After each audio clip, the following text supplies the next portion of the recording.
ideas are in terms of general human progress? Oh, very important. Paul Roma got into the heart of this with his endogenous growth model. The ideas in circulation and how they are absorbed and taught in a society matters a great deal.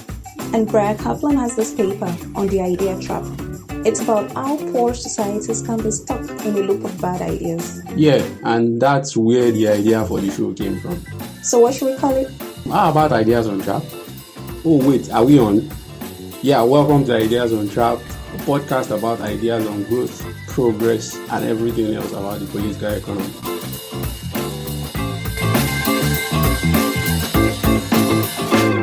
This is Ideas Untrapped, and I am here with Akin Oyebode. Akin is an economist and currently he is the special advisor to the Ekiti State Government on investment, trade, and innovation. Welcome, Akin. Thank you very much. Yeah. Thank you for having me. Yeah, you came from the private sector. What are the cultural differences between public service and the private sector? There was this analogy I got from Arnold Kling, where he said public institutions usually have a culture of no, where they are big enough and it's very easy to say no, and changes only happen at the margins. Unlike private institutions or startups where they start from yes and they can really drive change fast. What has your experience been in that regard? I think you have to understand that. So the public service and private sector have two fairly distinct outcomes. And Taleb's skin in the game theory, for me, is what holds very strongly here. In the private sector, you could argue that as an employee, sometimes you are a shareholder, sometimes your reward is directly tied to the performance of the firm. So in a way, you have skin in the game. You have some skin in the game. Founders of businesses, which tend obviously more along the startup space, those guys have full skin in the game, right? Their lives are almost tied. They are like Siamese twins to the company, right? So if you look at a founder of, say, a PayStack or a Flutterwave, these guys have left the comfort of their day jobs to go and set up businesses. They are taking the biggest bets of their lives on those businesses. It's like you going to a surgeon.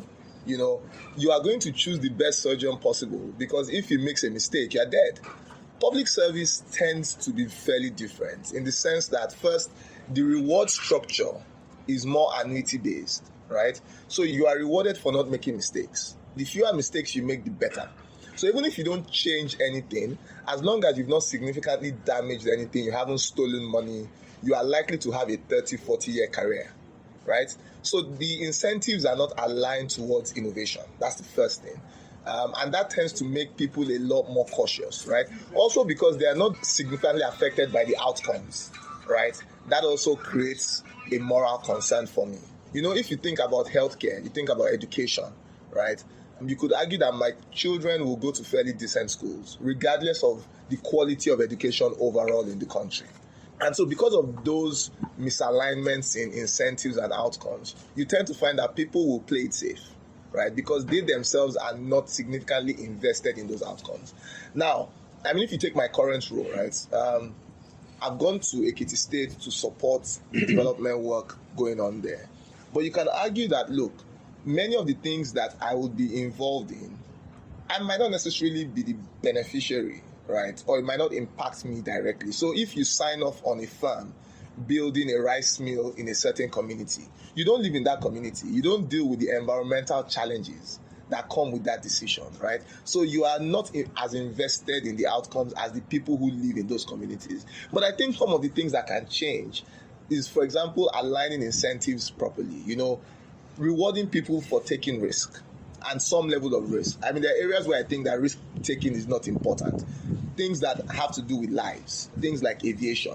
I will not advocate for cutting edge technology or improvements in aviation if we cannot be sure 100% that it improves the safety outcomes. Things like healthcare, approving drugs, for example. You want to test and be sure that there are no adverse effects, So a food and drugs department, for example, NAFDAC, is not a place where people will have lots of crazy ideas.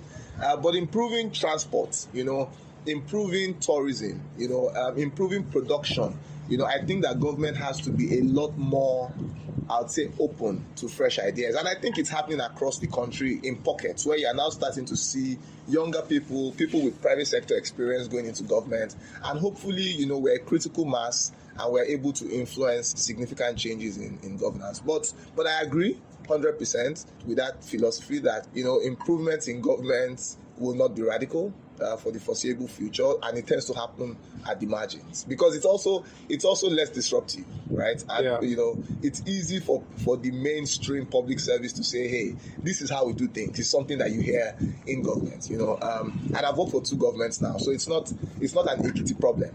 I'll ask someone, why do we do this way? Why do we charge these 5 levies? And the person says, oh, but this is how it was always charged. And then when you go and you dig deeper, you find that it was just one man who just sat down one day and said, oh, charge this amount as a levy for trying to get a COO. It's not because there was some science to it. It's not because it was research or evidence-based. It was just the guy's belief at the time. And so it tells you that it's almost 2 things. On one side, one person can actually make a significant change. But when that person does, to unwind some of the negative outcomes of those kind of changes takes forever to happen. So you almost must be in the stubborn minority. You must be that guy who feels that I can make things happen, and then start to build a critical mass of those people. And eventually, I think we'll see government become a bit more innovative. Okay. But it's not going to be NASA. It's not going to be Google. It's still government. But you'll see some changes happen. It's interesting you mentioned incentives. Do you think that public servants are properly rewarded in terms of pay? I mean, that's a question where I have skin in the game, right? Okay. I honestly don't feel that. There are 2 issues here. One is that I don't think that public servants are well paid. But the second issue is that I also don't think that the public service is productive enough today to ask for significant raise in salaries. I'll tell you point blank, as a public servant today, my net pay would be about 400,000 naira a month.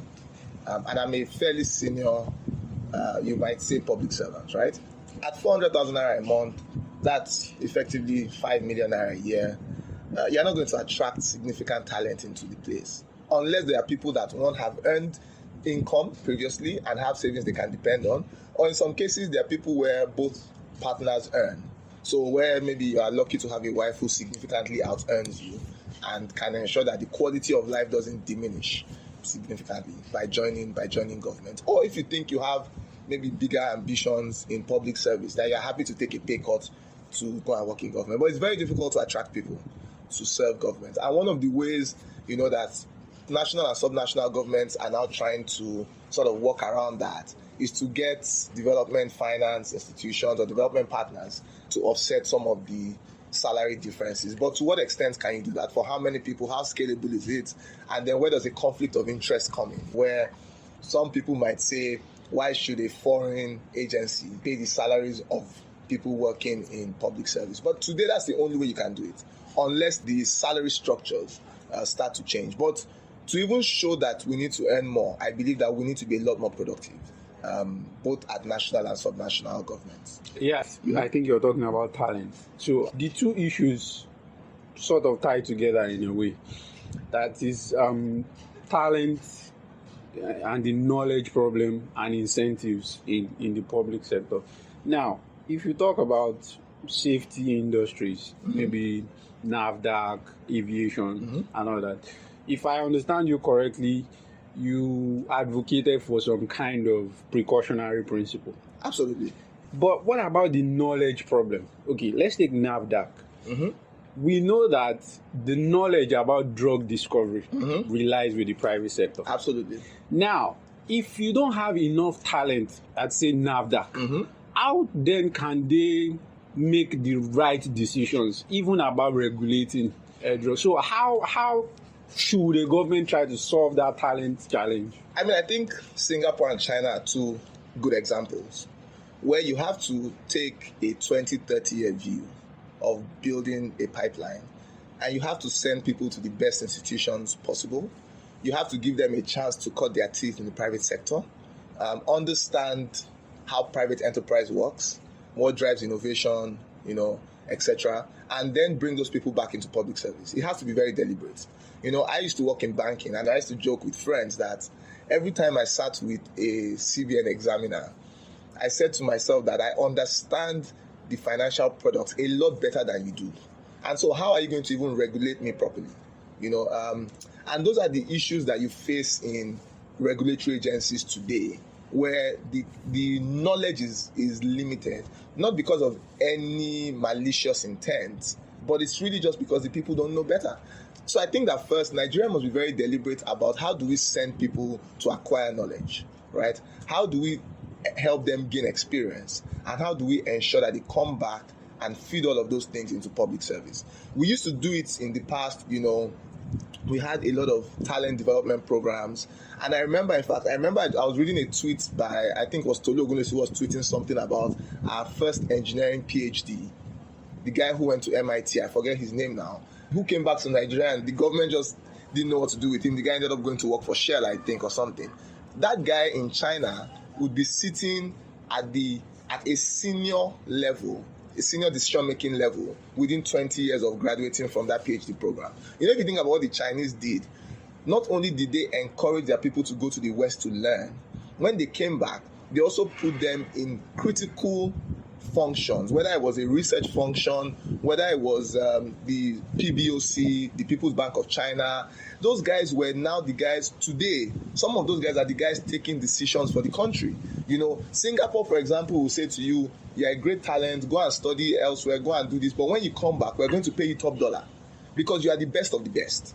I think that's where we have to get to, a situation where we are taking our top talent, we are exposing them to private sector institutions, both locally and internationally, but there's a clear plan about how to feed them back into the public service. I think that's the part we've missed out, where now the public service is seen as a place to fit our cousins who don't have jobs.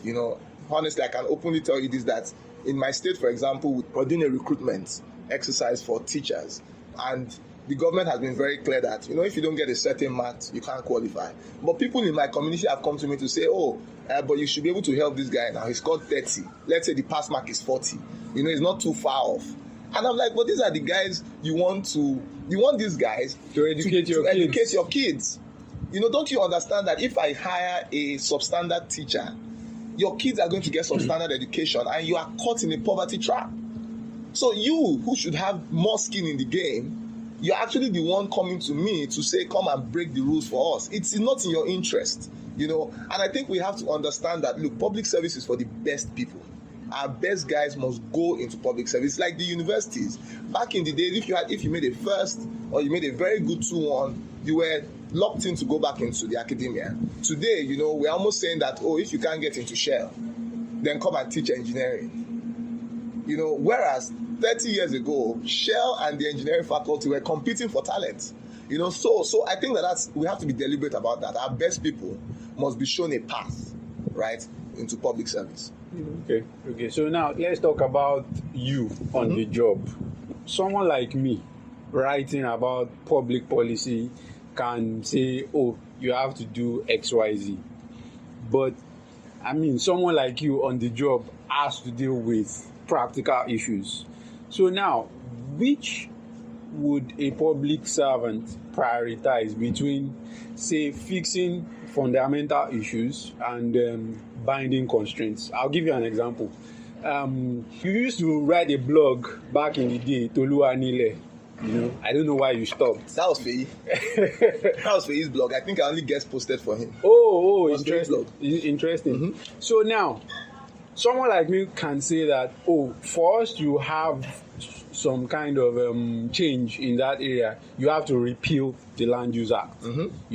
Whereas in Ekiti State, it could be a binding constraint that can be removed by simply suspending aspects of it to achieve what you want to do without really touching the law. You understand? So how does it work, really? I think land administration, for me, is a great way to discuss this problem. I think, sometimes, in fact, let's not use land use, let's use taxes, right? We always say, states can't compete because corporate taxes are the exclusive preserve of the federal government. But I think that states can compete even on payroll taxes, right? So if I say today that we want to be a knowledge destination as Ekiti State, we should be able to say that if you come to work in the knowledge economy, whether as a lecturer, as a researcher, as an innovator, whatever it is, that you should only pay 2.5% payroll taxes, right? As against maybe 28%, which is where your salary band sits. It automatically means that if you leave Lagos today and you move to Ekiti, you are 20% up, right? And that's an incentive to drive people. And I think that's something that states can do and say, look, you know what, we want to own the automobile sector. If you come and set up shop here, you are going to pay 5% taxes, regardless of your income band, right? And so people then say, hey guys, you know what, if we move this factory to Ekiti, you might not have shop rights there today, you might not have IMAX, but you're earning 15% more. Yes or no? Yeah. You know, that starts to give people a reason to move outside of Lagos or Port Harcourt or wherever. So I think that there are things that sub-nationals can do, you know, to compete a lot better. But to your point around what do you deal with? You deal with the fundamentals. I always say that, you know, as a government or as a public servant, you must ensure that you are there to support generational change. And again, I always go back to places like China. If you think of a guy like Zhao, who was premier, he's been airbrushed out of Chinese history today. But a lot of the reforms that he started are the reforms that China still depend on 30 years later, right, for growth. Even though he died, you know, you could say he died unheralded, etc. The point is that if you look at China critically, anything that you say Deng Xiaoping did, they did together, for the most part. But you must be strong in your conviction that you are doing what is right, right? And you are doing what is right for the long term. So, but it comes at a cost. And I'll give you a great example.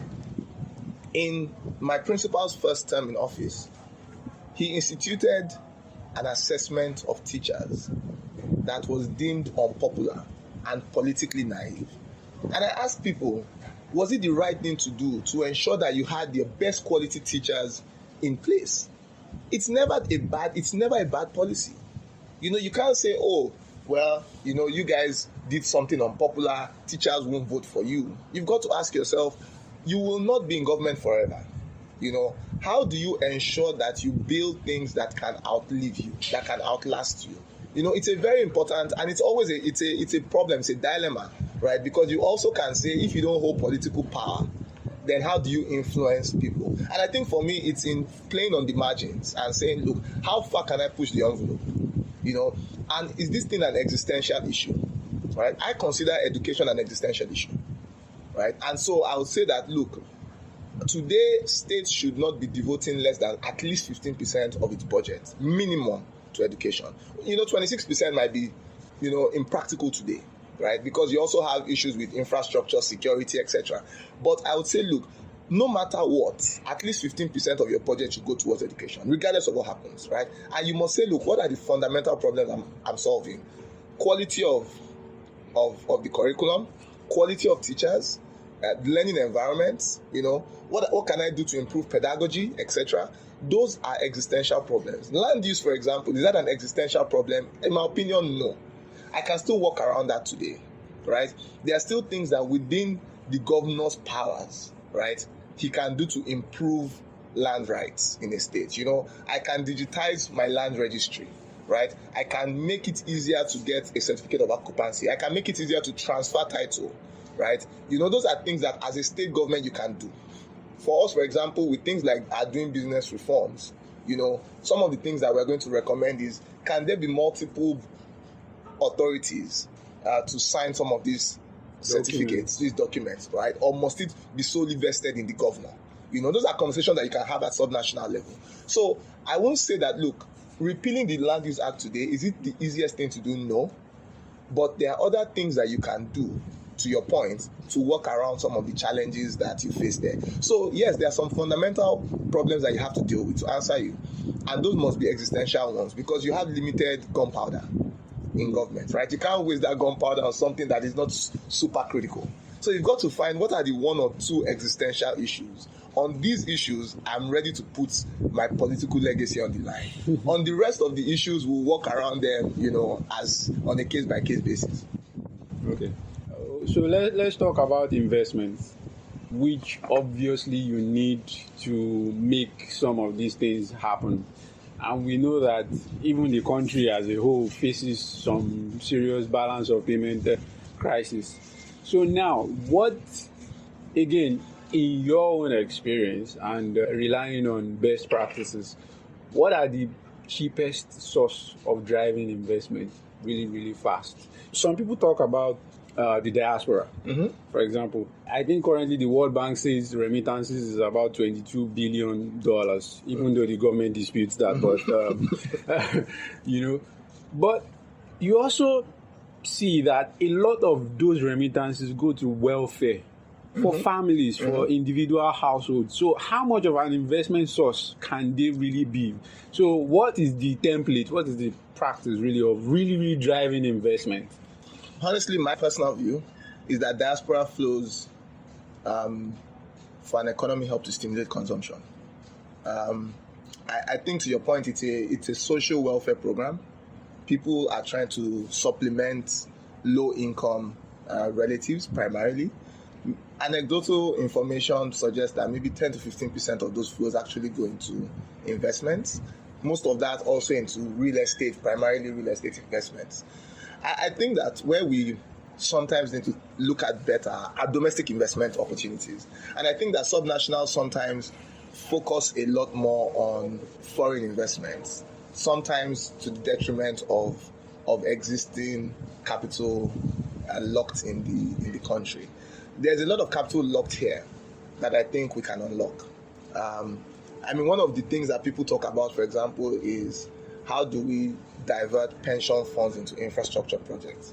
I always say that it's a very tricky conversation to have because a lot of those pension funds are already invested in things like treasury bills, which is even going to the government. Yeah. But for me, it's not even how do you divert pension funds to government-driven investment. It's how do you use government to guarantee some private investments, right? So a great example for me is instead of saying I want to raise a bond as Ekiti State Government, right, to build a power plant, why can't I have a private power plant go and raise that capital, right, from the capital markets, knowing that Ekiti State provides a backstop guarantee of some sort, that at the very least you are going to earn a minimum revenue. So have a minimum revenue guarantee of some sort that allows that deal to become bankable, right? So let's say Tobi and Co goes to build a road, right, and knows that, look, I can toll that road because the regulatory environment allows me to do that in Ekiti, right? And the state government then says, well, if you don't make your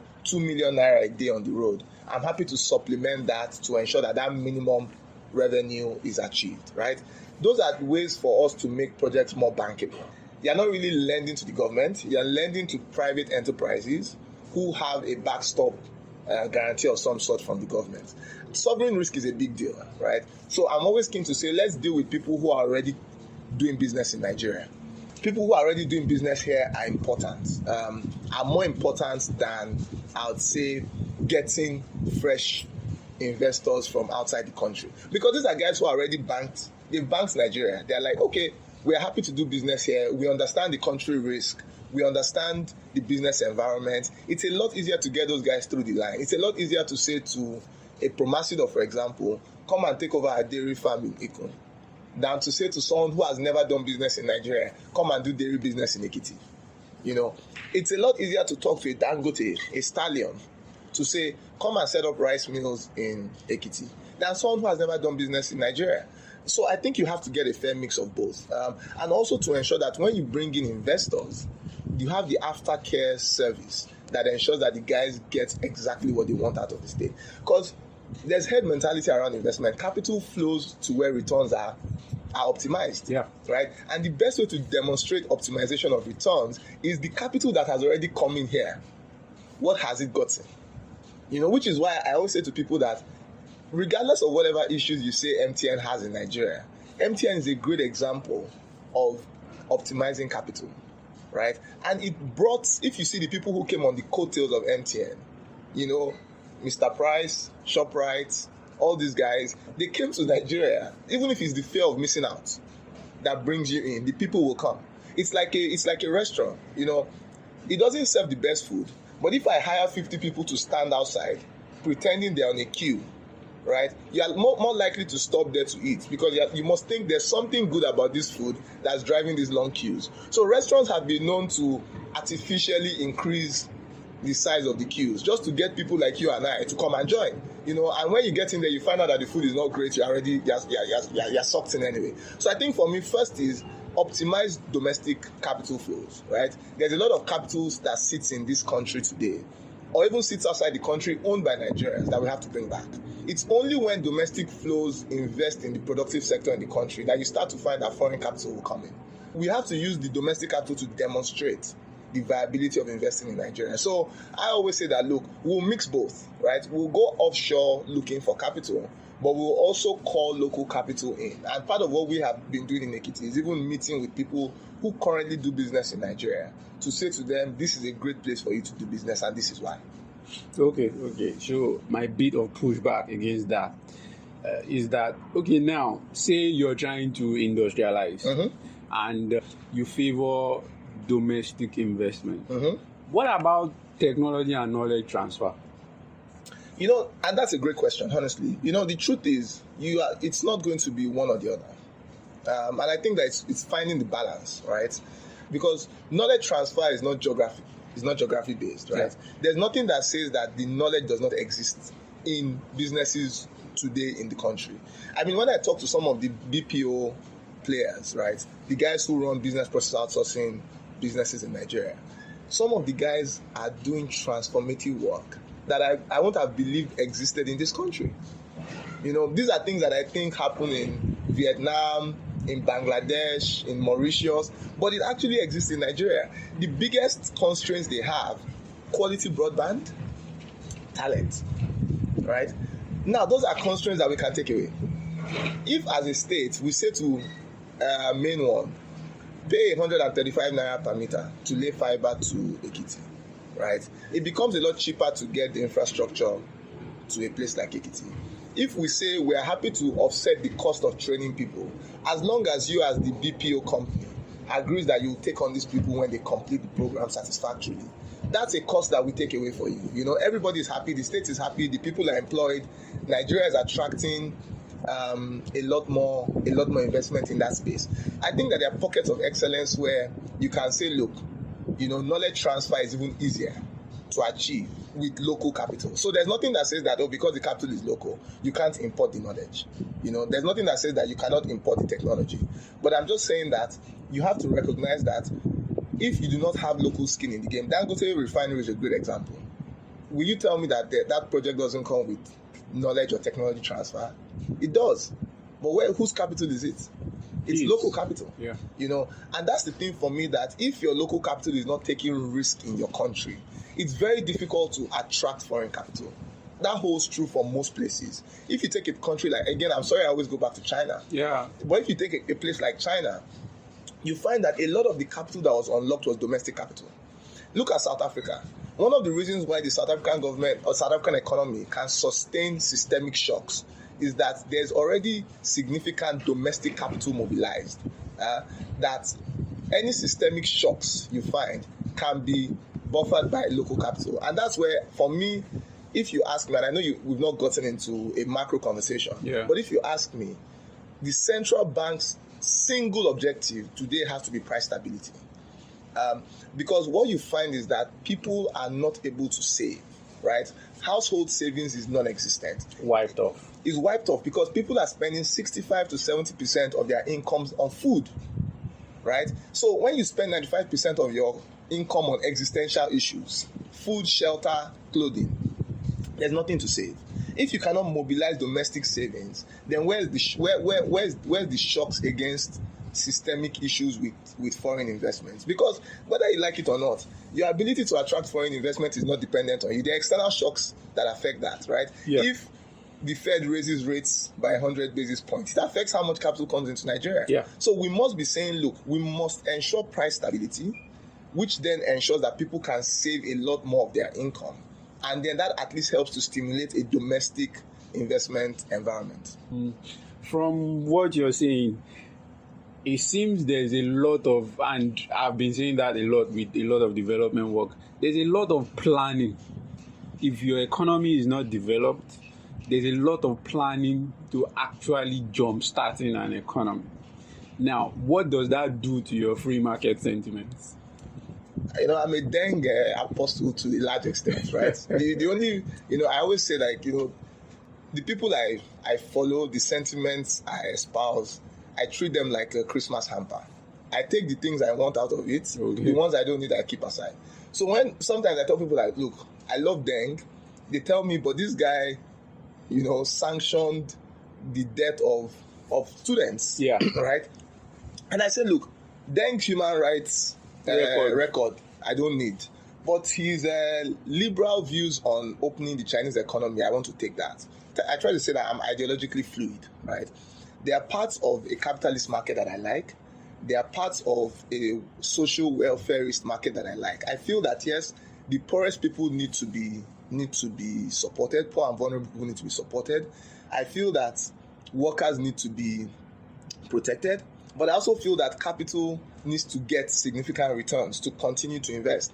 I don't hold any firm views, right? I think that the plans for a country will always be dependent on the time and the situation that the country finds itself. For example, I'm a card-carrying member of the All Progressives Congress, right?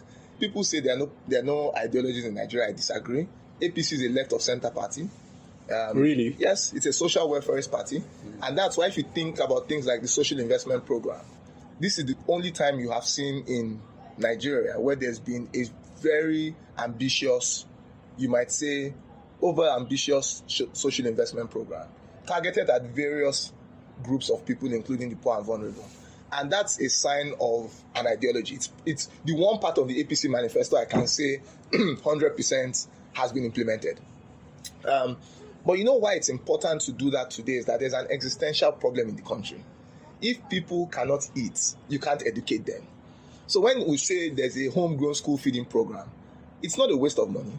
Nutrition is a big part of education. Because if the kids do not eat properly, there's nothing, they can't learn nothing, right? Even getting kids to school, even if you say they are sending their children to school to only go and eat, at least the kids are going to school, So having something like the homegrown school feeding program, for example, is for me something that I will forget the economic impact of supporting farmers and cooks and etc. That's even like a spin-off. The real impact is getting kids to school. And so for me, the next level of this conversation is how do we now measure the impact? How do we measure enrollment rates? In my state, for example, I think we can show you some numbers of how enrollment has gone up in schools since that program started, of how many children are benefiting from those kind of meals. Now, that for me is a social welfare program that is very important, right? But on the second part of it, I will also say, you have to free up things like capital controls. You have to allow people bring in and export their capital as they wish. Even with these capital restrictions, people will still bring money into Nigeria. So for me, you have to take what works from different ideologies. Sometimes you are going to take some socialist principles. Sometimes you are going to take some capitalist principles. And we have seen markets, straddle the contradictions quite well. They'll say, it's market socialism. People have started to mix. The closer you are to the center now, the more populist you tend to be, So I don't think that the world, especially the developing markets, will benefit from very rigid ideologies. I think that we've gone beyond that. The Iron Curtain has fallen now since Glasnost and Perestroika are long gone, right? So even the people who were ideologically pure have moved towards the center. Bar maybe a place like Cuba, I don't think that you see people hold very rigid views on ideology anymore. Even the United States has some socialist, protectionist ideologies. Donald Trump is you could argue, a Republican president, right? Yeah. But he's probably the biggest critic of globalization today. So you find that the UK is going through a painful Brexit process. That's an anti-globalization move, right? Yeah. Again, pushed by who? By a conservative party. I have friends who are diehard conservative. They don't speak about Brexit. They stay silent on it. But I remind them from time to time that your party, which is a conservative party, is the one that took the union to a referendum, right? Let's not forget that. That's not something. It's almost, you should expect the reverse. Not Tobi, not Labour. You should expect Labour to actually be the ones pushing this kind of agenda. So it tells you that there are no rigid views, there are no hard-coded views anymore in the world. Let me ask you a bit of a comical question on that note. Where does the border closure fit in the APC ideology? The thing about this podcast is that they ask career limiting questions. But I'm happy to answer that. Honestly, you see, there are some things that are existential. And on the border closure, people have asked me, on social media for my views. And I've said, look, we have to be a bit more nuanced about this conversation. I don't think that we've optimized the decision process properly. I think the biggest thing that we could have done differently is to allow the people best suited to lead the conversation. Personal opinion, I don't think that customs should be leading a conversation about trade. There's a reason why we have a trade office. There's a reason why we have a Ministry of Trade and Investment, right? That ministry should be front and center of the conversation and should draw in the different parties on a need to know or need to be there basis. So I think in terms of coordination, we have led the conversation from a customs perspective, which is not where we should lead the conversation from. And so that for me is the biggest issue. But should our neighbors play by the rules? Yes, they should, right? Is transshipment a major issue? Yes, it is. Is the Beninois economy designed to exploit Nigeria? Yes, it is. That is the reality. How is that? Please explain. If you sit down and you create and I'll send you some work that shows that, look, for the last 30, 40 years, these guys have built an industry basically to rebag and repackage products, right? Against the ECOWAS protocols, right, into Nigeria. It's a small economy. We laugh about it and say it's Nigeria's 37 states. But if you think about, this is not the first time we are closing borders. The thing is that we've repeated this thing so many times, and I'm worried that we are still not learning that these are symptomatic issues, and we're not dealing with the root cause. Right? For me, it is how do we introduce technology into surveillance, into border surveillance. These are security implications. Forget rice. Drugs coming through these borders, guns coming through these borders. There are far more serious existential issues, right, that we need to solve for.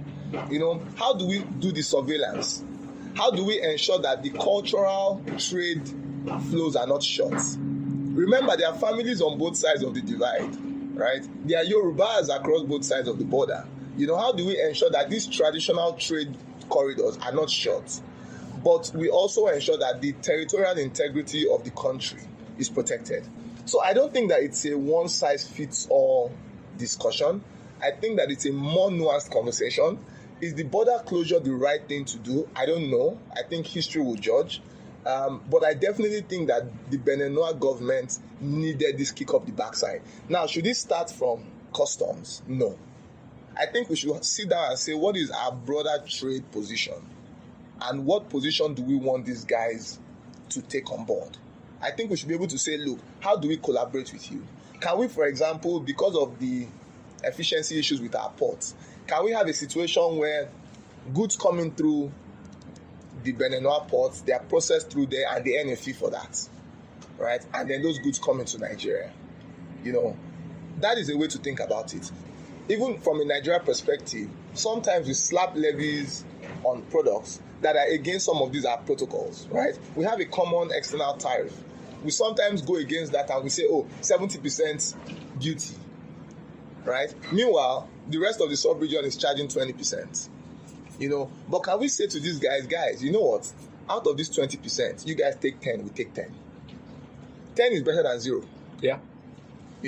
Let's start to have those conversations. That is the conversation that we need to have. And I think that's the conversation we're not having, right? It can't be a stick all the time. It has to be a carrot and stick approach. We've got to say, how can we optimize this process? These things are coming into Nigeria anyway. How do we move exports? How do we ensure that you can process some of our exports? And that's a conversation that we should have as a sub-region. How do we ensure that Nigerian customs officials, if this is what your port is built for, we might as well embed our people there, and ensure that we are seeing what is coming in. Those are the conversations I think we should have. How does Nigeria expand? And before you know it, because we're the biggest economy in the sub-region, we have to own that leadership.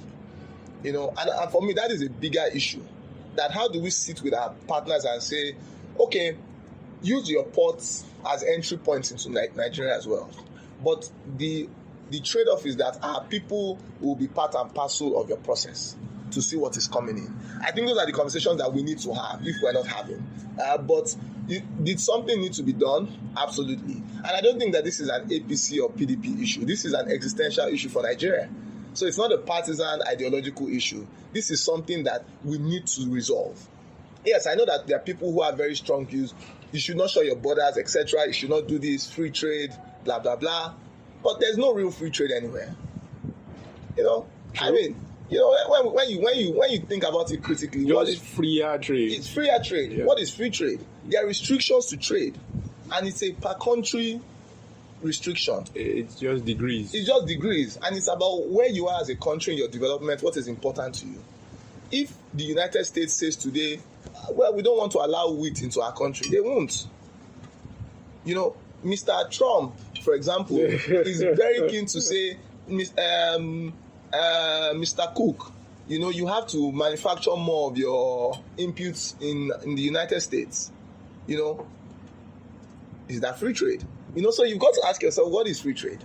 Free trade is a misnomer. Yes, you want freer trade. You want to liberalize as much as possible, but you want to liberalize within certain conditions, And ultimately, the job of the government is to optimize value for Nigeria.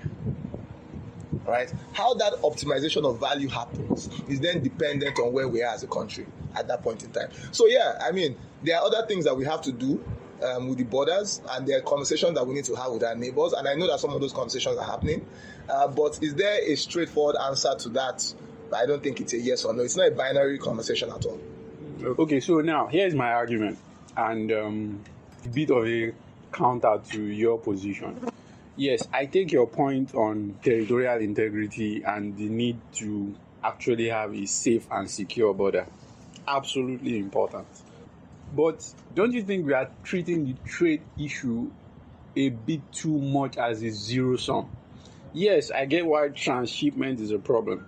But if you consider the size of Nigeria's economy and what I think our ambition should be, if we actually focus a lot of our development strategy and policies in areas like building export disciplines in high-tech manufacturing goods, I don't think it will really matter if rice is coming from the Beninoa border. Here we go again. So because like someone, actually a guest of mine, said that rice in this dispute has become a bit of a political crop. And was that Mr. Fawemi? No. No, so and tomorrow it's going to be tomatoes or fertilizers or what, but is that really, aren't we really obsessing over table stakes, so to speak? Great question. And I think honestly, first, it's not a zero-sum conversation. I always say you can walk and chew gum, at the same time. I don't think that the border issue precludes us from focusing on export discipline. And I think, in fact, export discipline is something that, as a country, we haven't paid any attention to. I spoke with someone who is very knowledgeable about exporting. So this is reported speech. And he said to me that, look, for him today, as the CEO of a large company, he has to go through 14 steps to export his products out of Nigeria. And that even prevents his company from using Nigeria as a hub for sub-regional production. And I think for me, there are two issues, right? There's the single window conversation, which I hope our government, and when I say our government, our APC government is able to resolve before 2023. I think it will be the single most important policy issue as regards export discipline that we can resolve. Just ensuring that, look, everybody, you can do everything in one place, right? And you don't have to go through the multiplicity of agency interaction. I think that is a critical part of the next wave of our doing business reforms. And I know that there are many stakeholders in that space that need to be managed. But I think that navigating that is a critical thing for the government. I think that obviously the port efficiency is a problem. And as an individual, I'm very pleased to hear and welcome the development of new ports. I think the Badagry deep sea port is super important. I think having something up in the south-south, potentially around Akwa Ibom, is very important, because if you think about places like Calabar, people say, why is that port not efficient? I don't know the economic decision of siting a port in Calabar. I don't know the draft, if the draft was taken into consideration. Many of the locations we're talking about are shallow draft locations that will take significant amount of money to dredge, and therefore it weakens the business case for this port. So when people say, oh, why Lagos? I mean, the most obvious reason for Lagos is the draft. So I think that what we have to be able to do is to decentralize port infrastructure to ensure that goods can move out of Nigeria fairly easily. But I hear you about export discipline, and I hear you about focusing on special economic zones. And that's why I was very happy to see the special economic zone company set up, even though that has run into some legislative challenges at the moment. We're hopeful that it will be resolved very early this year. In our states, for example, in Ekiti, we are keen to set up a special economic zone, one for the knowledge economy, and that's to export services, right? And so things like business process outsourcing, which is effectively an export, if you think about it, is because we feel like service export helps us to leapfrog some of the infrastructure challenges that you face with industry and manufacturing, right? Challenges around power, challenges around transport, challenges around ports, limitations. So we think that focusing on services helps us to navigate around those constraints. And there's no reason why we can't be a BPO hub in the country.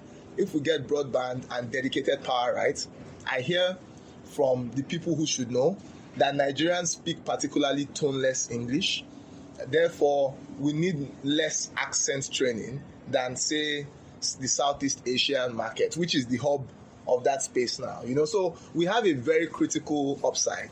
The other thing is that at our time zones, we are very well set for sort of like the Central European markets, etc.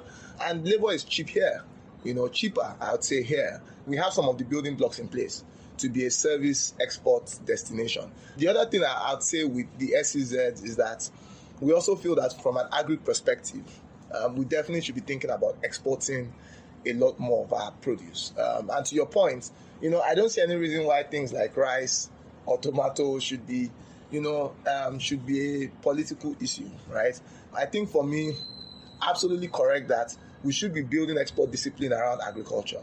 And there's no reason why we should not focus on certain crops, right? Whether it's maize, whether it's cassava, especially with a lot of the gluten-free direction that nutrition is going towards. Cassava as the base of the gluten-free export market is certainly very sellable. So, I 100% agree that export discipline should be where we're focused, and I think that we can do both. So I don't think that this precludes that conversation from happening.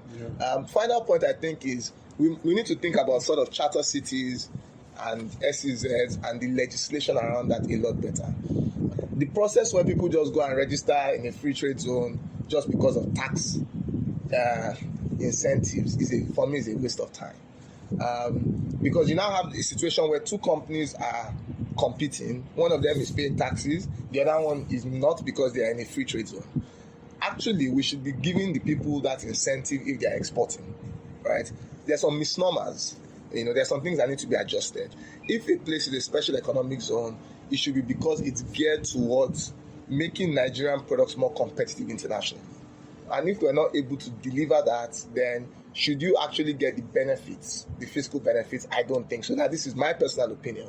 And these are some of the issues that I think that we need to debate a lot more vigorously. I think, just generally speaking, across all the things we've discussed, one of the things I worry about is that we're not having the right intellectual discussions about policy.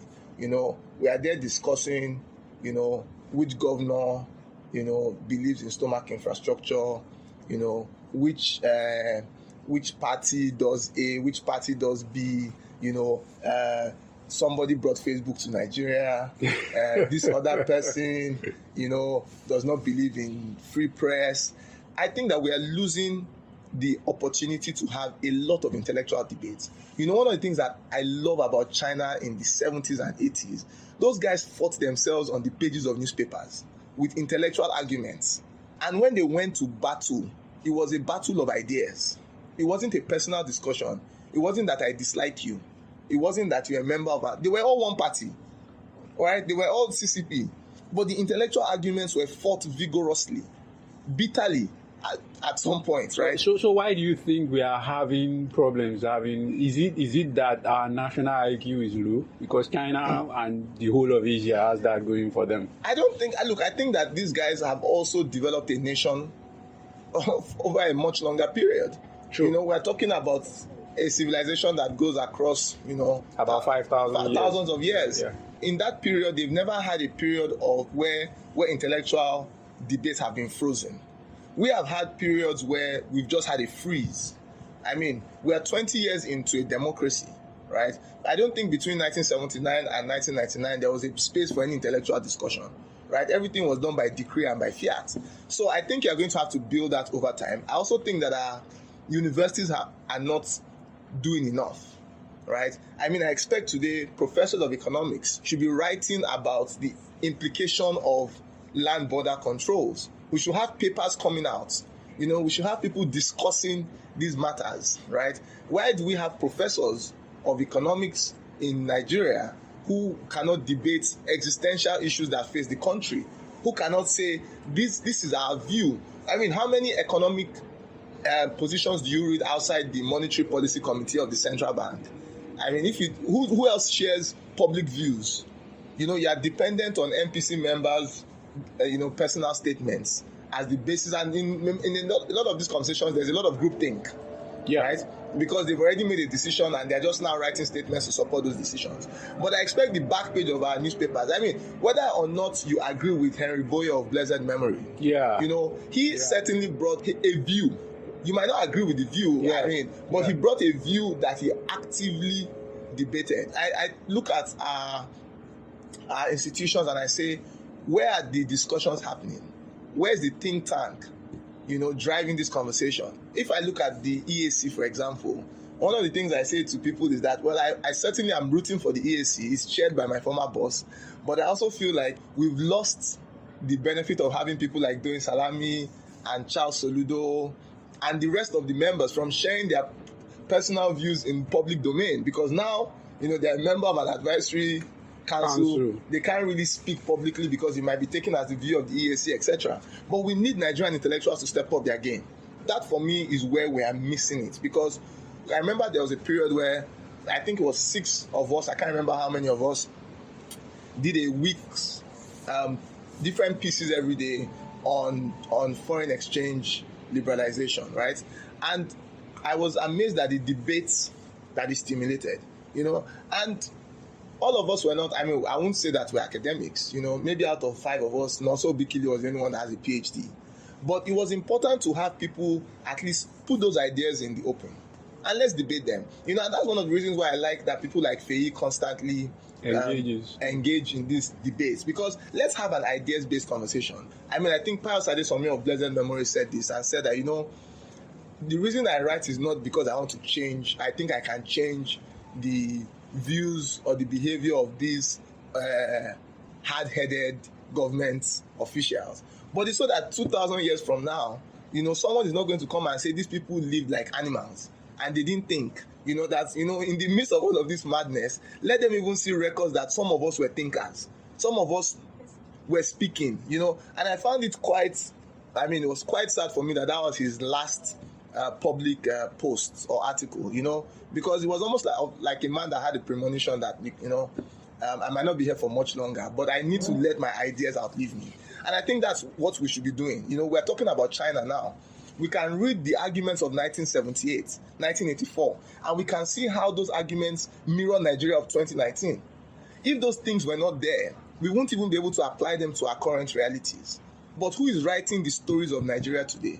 So I think that's one thing I would say, that, the intellectual debate is not public. And I don't even know that it's happening. I don't know that the universities are writing. And that's one thing that we should be focused on, not ASU going on strike. I mean, the real issue is, what are you contributing to town? How are town and gown meeting? You know, how are those two sectors interacting and integrating? It goes even beyond writing. How are we preparing people for the workforce? I was very happy to see the UI Vice Chancellor, engaging, saying this is what we're doing as a university. And I think that that's the kind of engagement that we want to see. We want people to come and share their opinions. You've studied economic theory for 30 years. How does our current reality fit into this study? And I think that's how you improve the quality of public discourse. Yeah. So now, in terms of public discourse, do you think that there is too much ideology in that space? Too little. Really? I think there's too little. Okay, so I was pointing this out to someone. You mentioned the EAC, right? Mm-hmm. I think except for doing Salami, really, I think every other person on that advisory council has some sort of protectionist sentiments. I disagree. Really? I disagree. Okay. Some are, some have, some don't. I know Soludo does. Mm-hmm. I know Bismarck does. I think to be honest, everybody has some protectionist ideology. Everybody does. I won't say Soludo does that much. He was opposed to the EPA, for example. But for some good reasons. The thing is that this thing is not a wholesale opposition. There are parts of these agreements that, to be honest, do not strategically support Nigeria's economic development. You have to recognize that when people come to this table, they come to the table holding nationalistic views, disguised as globalized views. At the end of the day, everybody wants what's best for them. And I think that, again, until recently and until Ambassador Sakwe of blessed memory, we didn't have an office that was coordinating our treaties, our agreements. People were signing all sorts of things without even knowing the implications of what they were signing. So I don't think that the opposition was wholesale. There are some people there whose views I can't say I know for sure. I mean, there's Yabo Masha, for example. She used to be at World Bank, if I'm not mistaken. I mean, I don't think that if you spend so much time at the World Bank, you would hold fairly strong protectionist views, unless you were able to mask it sufficiently. But there are some people that obviously, I mean, Odeojo, for example, is very clear about where he stands on some of these things, But I think the mix is good. And the debates, look, it's useful to have people from both sides of the divide. True. We improve the quality of the discourse by having the divergent views, and having diversity of opinions. So let's talk about the influence of ideology in Nigerian politics. Is it too much or too little? And what would work in terms of generating ideas? Look, at the end of the day, I think we're still fairly underdeveloped in terms of our politics, because voter engagement is still at the kindergarten phase of voter enlightenment and voter engagement. I think that people are still too poor to engage in high-level discourse. And so for people, it's still a function of I want to survive, which is why you find that people are willing to trade the long-term benefits for the immediacy of pay me 2,000 and I'll vote for you. And I tell people that, look, this is similar to Lincoln back in the day. I don't know if you remember, Lincoln's slogan was vote yourself a farm. And I mean, I joke about it and I say, in Nigeria, it vote yourself a pot of stew, right? But if you think about it, at that time, people were only interested in give me land, right, in the US. So when you are faced with existential issues, people can't think about ideology. It's too abstract. They're looking for mundane, they're more mundane in their expectations, But I think that when you start to improve the quality of life, people then can start thinking, it's almost like Maslow's hierarchy of needs. Yeah. Right? They start to think about, what's more important? Who's thinking about education? Who's improving healthcare? I say to people that, look, you should be able to say as a woman that my biggest issue today is maybe gender mainstreaming, maybe maternal mortality, and say, look, I'm going to only support a government that emphasizes these two things. If you do not agree to these three issues, then we will not vote for you. The unions are very good at it. And this is why I always say about the stubborn minority, right? The unions, the market women, whatever you say, they get what they want. Oh. You might disagree with what they want, but they get it, right? The trade unions get it because they will just down tools and they force you to a table. Now, how do we as a broader population start to force people to that table? And this is why I think that the advent of social media is a good thing. Because more and more, I was happy to see people engage in a discourse around foreign exchange, and exchange rates. Everybody suddenly became an economist and had a view of where the naira should be trading. It's a good conversation to have. People are now saying, should we close our borders? Whether those views are knowledgeable or not, I want those views on the table. Those are views to have. They're important views. So I think that we're still at a growing phase, and I think it will only continue to improve, but we're definitely going along that continuum. It didn't happen overnight anywhere in the world. The quality of the politics, the quality of the discussion did not improve overnight. It took time. And we have to bank some of those marginal gains. Let me ask you, you are the one asking the question, so I'll ask you a question. Shoot. But think about 99 and 2019, and where Nigeria is in its politics. We've advanced in the quality of the discussions we're having. Politics in 1999, nobody even knew who those guys were. They had no antecedents. I voted AD in 99, not because of anything, but just said, this is the party of our people. This is our lowest party. All you needed to win an election in Yoruba land in 99 was do the peace sign and wear the Awolowo cap. Some people like Asiwaju didn't even need the cap, you just needed the peace sign. Once you were endorsed by Afenifere, you were locked in to win an election. Now, nobody really bothers about that. Whether they support you or they oppose you, people are a lot more independent in their views. Back then, if you were Ohaneze Indigo, you win in the Southeast. I don't think that holds very much now. Otherwise, ABGA would be the dominant party in the Southeast. But to pick up on that point, wouldn't you say that was better in some sense? Look, if I'm voting in the Southwest, for example, and whether true or false, if someone is running on an Awolowo platform, I know the antecedents of that. But I know the history. No, but the truth of that is that people only use that some people use that as a vehicle to get power. It's not because they believed in the philosophy of the man or the philosophy of the UPN or the Action Group. Tell them to tell you any part of the AG manifesto that they know. They don't. But they realize that people took things at face value, and if you wore a cap and you did a peace sign, you win an election. But is that any less preferable than 2,000 naira at the polling unit that we have now? I'll tell you one thing. I'm a big fan of marginal gains, as you might have suspected. There were look, till today, the election that was superintended by Maurice Iwu, show me anywhere where you can find a breakdown of results, whether real or imagined, per polling unit for the presidential election. There's a summary. Take it or leave it. There's no breakdown of that election anywhere.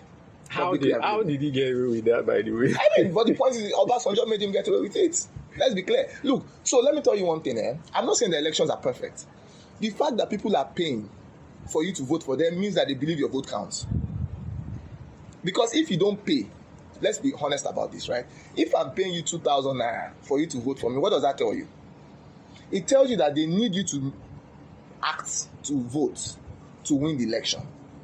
They actually need that act from you. In 2007, in 2011, by 2011 things have started changing, but as of 2007, you did not need that physical act of voting to happen. What I'm saying is that things have shifted. People can disagree, it's an opinion, but I'm saying things have shifted. They might not be perfect or close to perfect, but things have shifted. And our goal is to ensure that things continue to shift. Maybe in 2023, we will create a situation where you can't even tell how I voted to remove the incentive of paying me to vote. INEC did some things like saying we don't want to see mobile phones, etc. We are going to keep improving the process. I think that we have moved, right? People are now saying, some people will say, PDP wanted to infiltrate and hack our servers. somebody will say, oh, the result on the server was different from the one you published. I mean, we're now having a conversation where we've moved the realm of the debate to cyber security cyberspace, and cyber attacks. 10 years ago, the conversation was they snatched 20 ballot boxes. Right? But they are still snatching ballot But it's boxes. reduced. Yeah. Look, let me tell you, if you think about 20 years ago, people were saying, look, we did not even vote here. True. We are reducing those issues. Social media is helping us democratize those issues. If you look at the 2019 election, whether real or manufactured, people were reporting issues in their polling units on the go. You understand? You could tell, even just looking at some of the results per PU, who was going to win an election where. Ekiti elections, for example, I was away. I was not even in the country on the day of the election. And when I saw the results from my polling units, right, I knew immediately that Dr. Fayemi had won the election. Because we were on course to win Ikole local government, which is my local government, which is a place that historically we've always struggled with as a party. So you can tell that, look, elections are starting to matter a lot more. It's not perfect. It's not anywhere close to perfect. But let's not say that there have not been any gains. And I have my views on one of the biggest reasons why we've seen those gains. Is the absence of General Obasanjo, or President Obasanjo, apologies, from mainstream politics in Nigeria. Why? Explain that.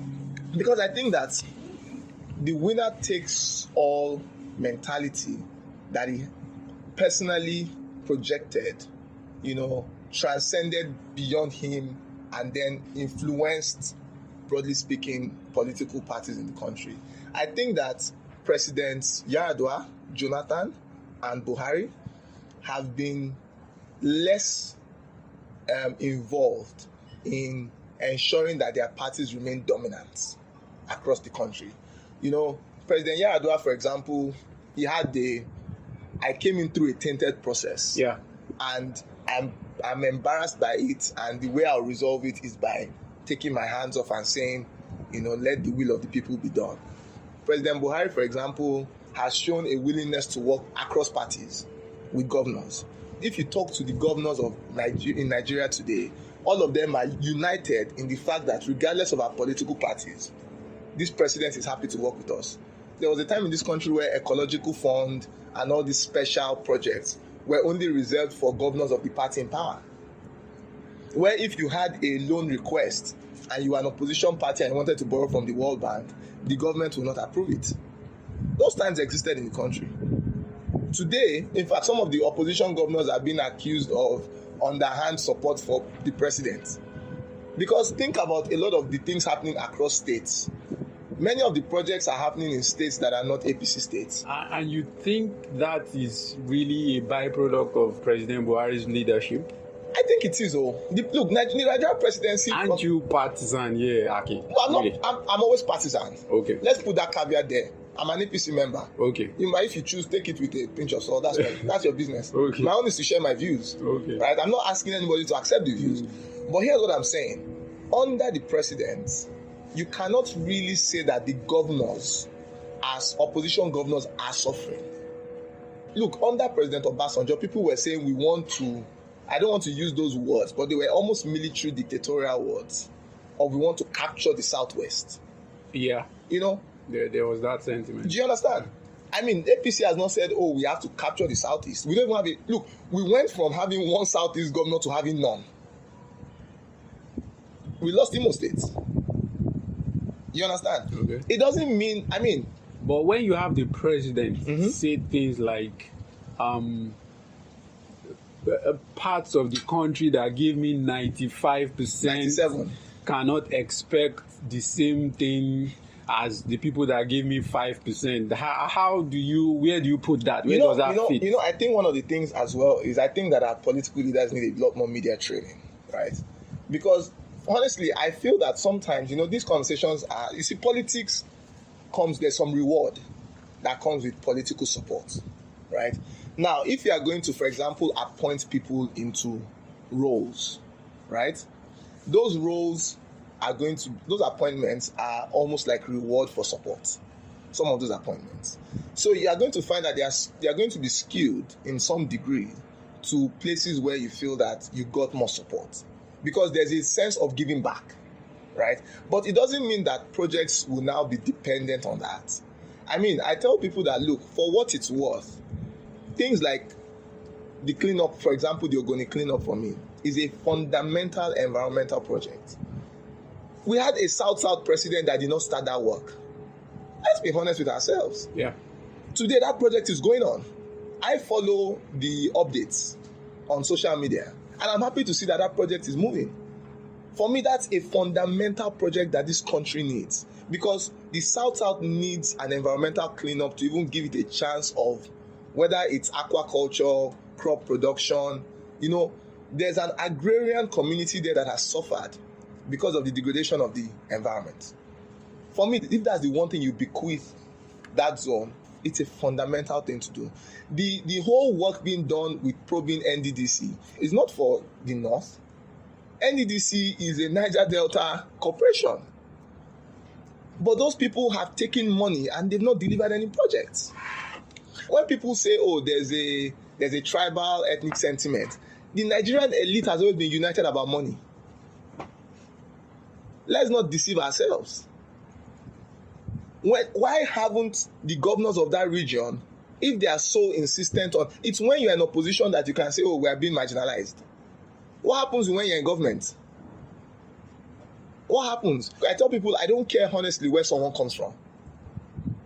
So when people say, oh, this guy is northern, this guy, I don't care. I really do not care. Can you do the work? Are you qualified? That for me is a bigger thing. Femi Gbajabiamila is the Speaker of the House of Representatives. So how is he going to improve the lives of someone in Surulere? The life of the man in Surulere is not dependent on that. You know, that for me is a fundamental issue. I don't care where the person is from. You know, the point is the person qualified? Because I'm a big, look, I understand what federal character has done and the importance of federal character in terms of, you know, just the cohesiveness of the country, right? And at the time, the country was a lot more fractured, right? So I recognize that it's one of the things I would say has actually helped Nigeria remain, you know, seemingly united. But do I care where the president of the country comes from? I don't. I honestly do not care. The important thing for me is that, does it increase my chances of being successful? Does it increase the chances of my children being successful? A rising tide lifts all boats. Are we as a country improving, regardless of where the president is from? So I always take these conversations as a distraction. You know, zoning, no zoning, we want a southwest president, we want a southeast president. I don't care where the president of the country comes from. Does anyone care where Donald Trump was born? Does anyone care where Boris Johnson was born? You know, it doesn't really matter to me. The reason we are majoring in the minors is because we're still an impoverished society. And probably diverse. Diversity, look, let me tell you what. When the Nigerian elite sits, do they care where they're from? No. Nobody cares.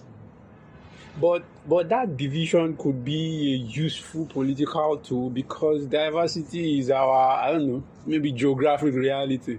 You see, my brother, let me tell you one thing. I feel that everybody realizes that Nigeria is stronger together. We deceive ourselves. We can say, oh, we want to secede, we want to do this, we want to do that. I almost feel like all that is gamesmanship, right? Yeah. The reality is that we are stronger together. Our collective ability to influence the region is based on the size of the country and the ability to manage the federation.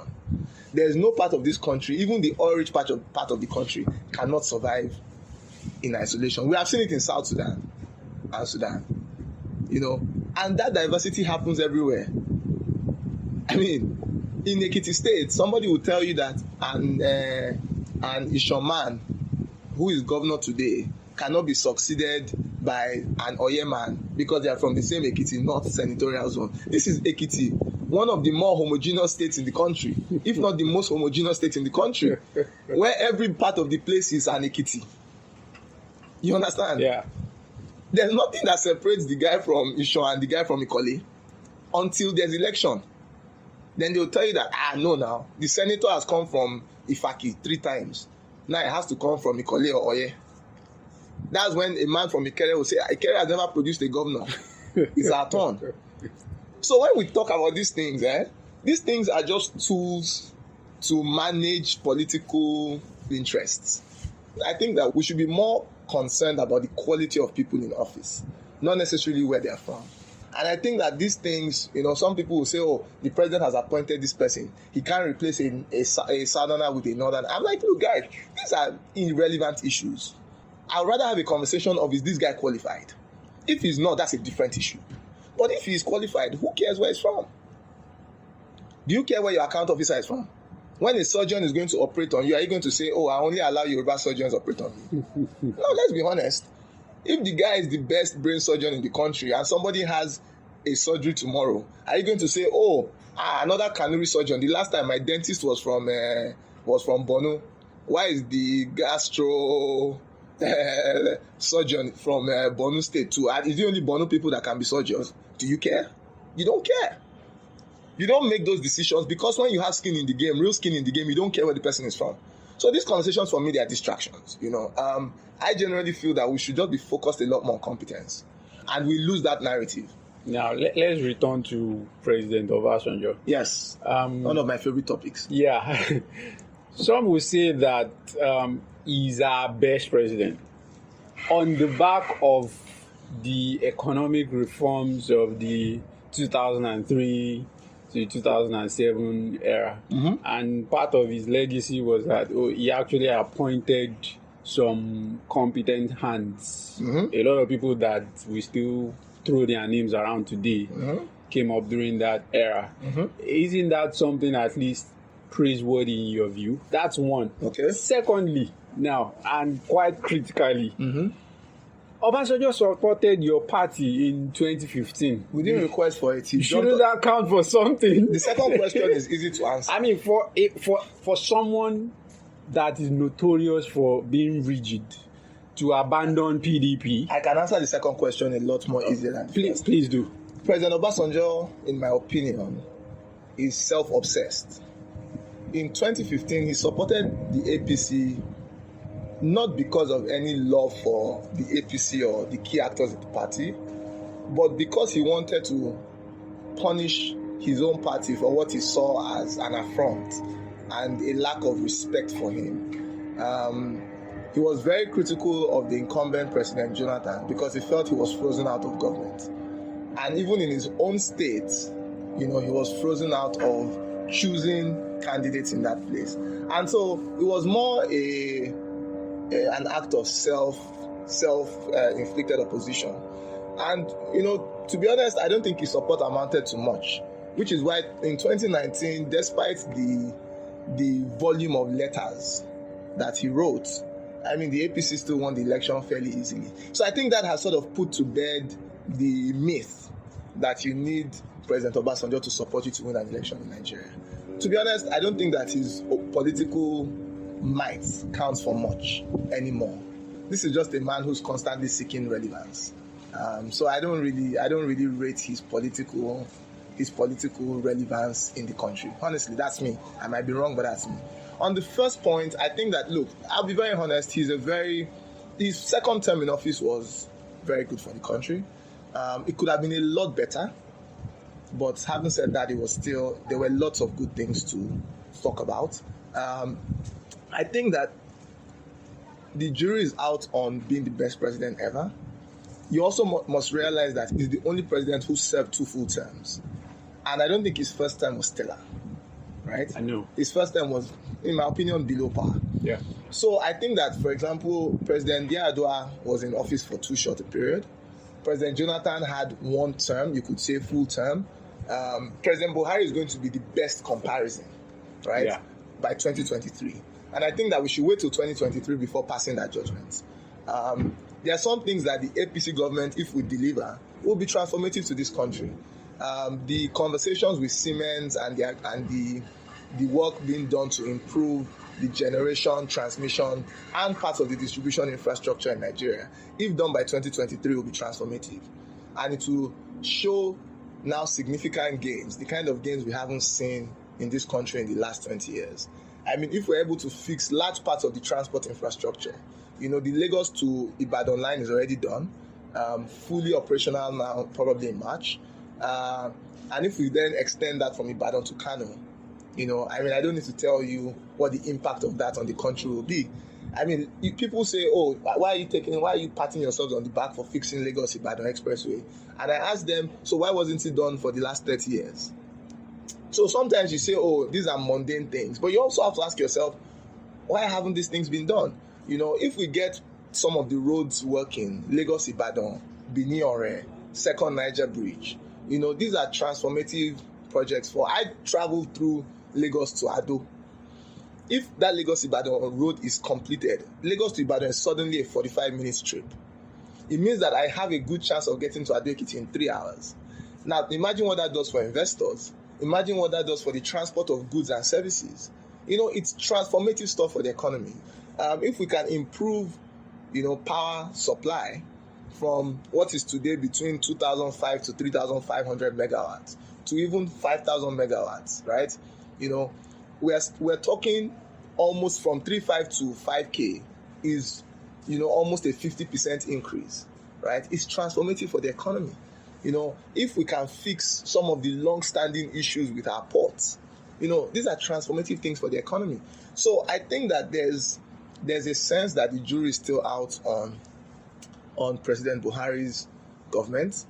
And I would say that when we give those two people 8 years each, we can then start to say, where do we think we've seen more transformation?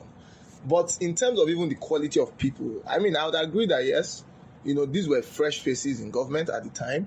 But at the end of the day, that government also had T.Y. Danjuma in it. If you remember, in his first time, had Cornelius Adebayo.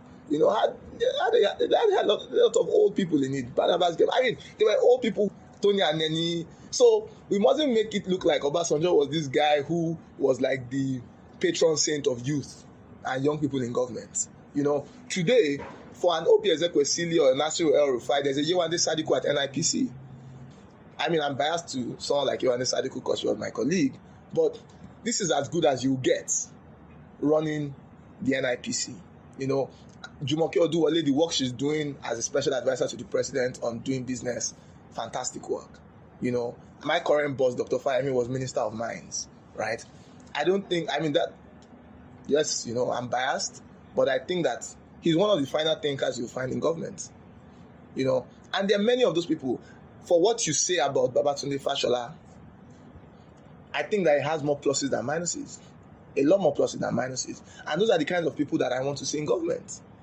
You won't ever get a government filled with those kinds of people because there's a balance that you need to find.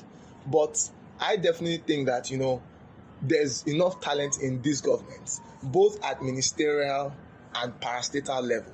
Uche Oji at NSI is doing fantastic work in that place. I don't think you'll find better public servants. And sometimes even keeping the people you meet in government is as important or more important than appointing new people. Having Yemi Kale serve 2 terms at MBS has done significantly great work for the bureau. That I think keeping Dr. Kale there is for me a much bigger thing than appointing a superstar somewhere else. I watch football a lot, right? And Jose Mourinho will say to you sometimes, keeping your players is more important than signing new players, and recognizing that continuity, etc. Look, these are some of the mature decisions that I think that the current president doesn't get credit for, because they are the right decisions to make anyway. But previous governments, President Obasanjo will remove you for opposing a small view. Ngozi Okonjo-Iweala, yes, he brought her into government, but people often forget how he removed her from office. Did he? I thought she resigned. Oh, really? You call that a resignation? You call that a resignation where someone is outside the country and she hears about her movement to the Ministry of Foreign Affairs. You might as well say, hey, get out of my government. You forget that in his first time, President Obasanjo allegedly had unsigned resignation letters of his ministers. People forget these things. The man ran the government like his personal enterprise. Oh, okay. He had 3 or 4. He had 3. How many Senate presidents? NRM, Chuba Okadibo. Okadibo, yeah. Ken Naman. Chuba Okadibo, they was tear gassed. People forget this. This is not, we're not talking about small time politicians. This is Chuba Okadibo, the OE of OE. Yeah, but you people also persecuted Saraki now. What persecution? The man, Saraki left his party. He left his party. President Buhari did not oppose him. He served his full term. What was persecution? He served a full term as Senate President. And now the Kwara State Government is demolishing his father's house. You see, this is a subnational issue. I'm not going to, and that is an issue that is a Land Use Act issue. The real disease there is the Land Use Act, right? This that is a gives symptom. the government, yes, right. Which is an Obasanjo creation. Yeah. Who foisted the Land Use Act on Nigeria? From 79 to 99. I mean, yeah. This is an Obasanjo creation. And he had an opportunity to unwind his disaster. He refused. So look, Senator Bukola Saraki, who I personally like, and I always say that, I like and respect him as an individual. But the point is, he went against his party. The party did not, he became Senate President. They asked the president, said, I have no horse in the race. Senator Saraki served a full term as Senate President. The only time that we saw security forces play games around the National Assembly, the DSS DG was fired. Okay. You understand? But VP Oshibajo was later undermined. No. You see, those are now rumors, right? I'm not going to go into this sphere of. I don't have any. Fair enough. I have no credible source to. I don't either. Exactly. For the record. So these are all Twitter related. This Twitter banter. Yeah. But let's be clear that I always say that Senator Saraki served his full term. He lost at the ballot box. True. He was defeated. True. Not only was he defeated, his entire look. I always tell people that you have to respect the political power of the APC. Every senator that defected from the party is no longer in the Senate. It is a message. We don't have to do anything to you when you are there. Dino Melaye was running his mouth like a teenager. Today he's no longer a senator. That's how to punish people who do not toe the party line. Look, party discipline is important. I think he's into acting now. Or music, as one might say. But look, recognize that all the senators who defected are no longer in the Senate. It is a strong message that you will be disciplined at the ballot box. We are not going to be uprooting Senate presidents. No, we'll respect the office. Saraki, Senator Saraki, Speaker Dogara, they were always invited to state events. They will sit with the presidents, they will smile and they will eat together, even though they held different views. This is how you disagree. Okay. I hear President Obasanjo. I hear you. President Obasanjo. Yeah. He won't even sit with Okadibo. I hear you. He was such a petty president. But okay, talking about President Buhari and appointments. Yes. How in God's name will anybody explain Godwin Emefiele? I mean, how in God's name, will you explain Godwin Emefiele? That's an interesting question. Yeah. There's a reason. What's your biggest? There's a reason for that snap. Yes. There's a reason for that snap. And I want to understand why. Now, you said in the early parts of this conversation, you said the primary function of the central bank should be price control. In Nigeria today, price stability, not control. Price stability, sorry. Yes. Now, there are good reasons for that. Inflation is running amok, destroying wealth in real time. But here we have a central bank president that clearly, governor, that clearly sees his mandate as a lot more expansive. He's basically doing industrial policy, sometimes without proper direction or strategy. So I don't know how much that's my biggest grouse, really. Look, I mean, I think my partisanship does not prevent me from saying that I do not agree with a lot of what the central bank is doing. And in my opinion, I think that the central bank, I've said this again and I'll say it again, price stability should be a fundamental objective. And I think that in fact, Professor Soludo, who was the only one bold enough to say I was going to set an inflation target. I think that should be where CBN should be headed. I don't think that the CBN is a development bank. I think that the CBN is taking over the job of people like BOI, BOA, etc. And I think that even the multiplicity of development finance interventions affects the impact of those interventions. I think that the central bank should also not be focused on fiscal policy. It's not their job to determine what goods should be FX allowable and otherwise. I think that those distortions create opportunities for arbitrage and also take away capital from productive parts of the economy to start chasing higher returns, arbitrage returns. I mean, if we're being honest with ourselves, the era where we had multiple exchange rates and a wide variance between those rates meant that capital was looking to exploit those arbitrage opportunities. And that takes away capital from the productive sectors of the economy. I think that some of the policies are also sort of like on the go. And I don't think that we have enough discourse around the impact of those policies. And, just the impact assessment isn't done, and we now quote numbers from our biased positions. So I think that the real issue is that the rigor that you require from a central bank is not currently at the level that I hope it will get to. But again, when you ask why appointing, I mean, it was a central bank governor that was met in office. And that was retained. And it's at the prerogative of the president to retain this central bank governor. True. Some of the things about this conversation is that if tomorrow, let's say, hypothetically, right, let's say the governor of the central bank was replaced, right? Somebody will come and say, oh, you've removed the southerner again, you've brought in a northerner. I'm just telling you that the difficulty of making decisions, right? Whatever decisions you make, you will get criticized one way or the other. And again, the truth is, hopefully, I hope that, something like the EAC will help sort of moderate, some of the actions of the CBN, and that we'll now have an ideas-based, or at least, a knowledge-driven decision-making process. So I will not say that all hope is lost, because for me, some of these intentions, however noble, must be done the right way. Look, I'll be the first to tell you that if the CBN did not, for example, try to minimize milk importation into the country, our dairy farm in Ikun might not be revived today, right? Sometimes these decisions start as suboptimal decisions. We've got to make the best of those decisions. And, over the medium to long term, we could actually make these things work for the country. For me, the biggest issue now is how do we improve productivity, right? So why is rice cheaper from China than locally? One, because our yields are very low. Two, because our logistics is suboptimal.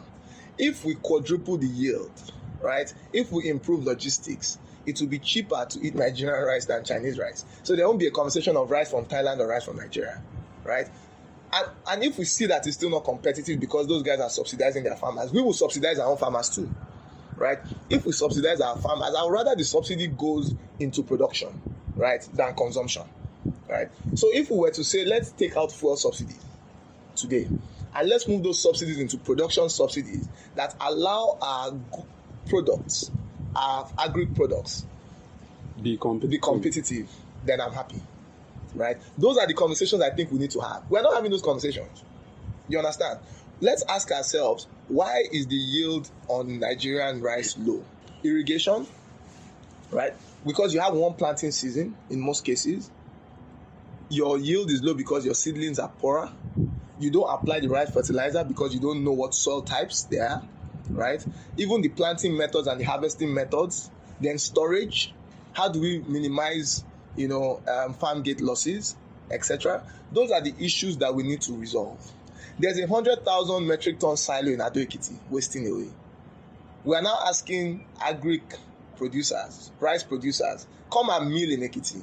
People don't know Ekiti State is the highest producing rice corridor in southwest Nigeria. More than Ogun and their father. Apologies to my friends from Ogun State.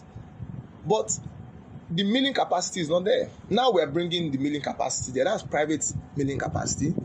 The silo is run commercially.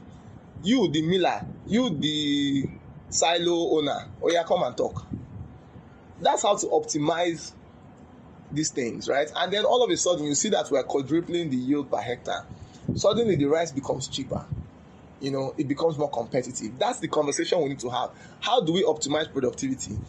Transportation is a productivity conversation. If we minimize the time we spend on the road, it's also improving the productivity of our human capital. Those are the productivity gains that we should be looking for. Electricity, transport, agriculture. In my opinion, those are the three critical areas we should be focused on. But to your point on appointments, I think again, we have to recognize that many of the appointments are the prerogative of the president. Yeah, well, there will be hits and misses. As with all appointments, there will be hits and misses. I get that. I like how we've segued into economics again. So here's something. We'll get to audience questions very shortly. But here's something I want to get your view on. In Nigeria, for a lot of these reforms to happen, what do you think is the biggest barrier? I know someone like Feyi favors structural forces. He tries to take the long view. He talks about culture, slavery, and its influence on the current political economy. Whereas some people say, we are too exposed to macroeconomic distortions, like oil prices or the Fed exchange rates and things like that.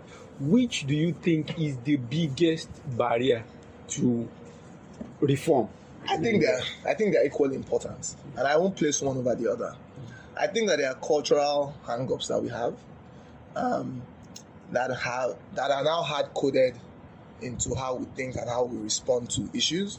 For example, there's a serious power distance index issue in Nigeria, and you find that because of that, people are hesitant to challenge authority, right? Which then weakens the quality of information available to decision makers.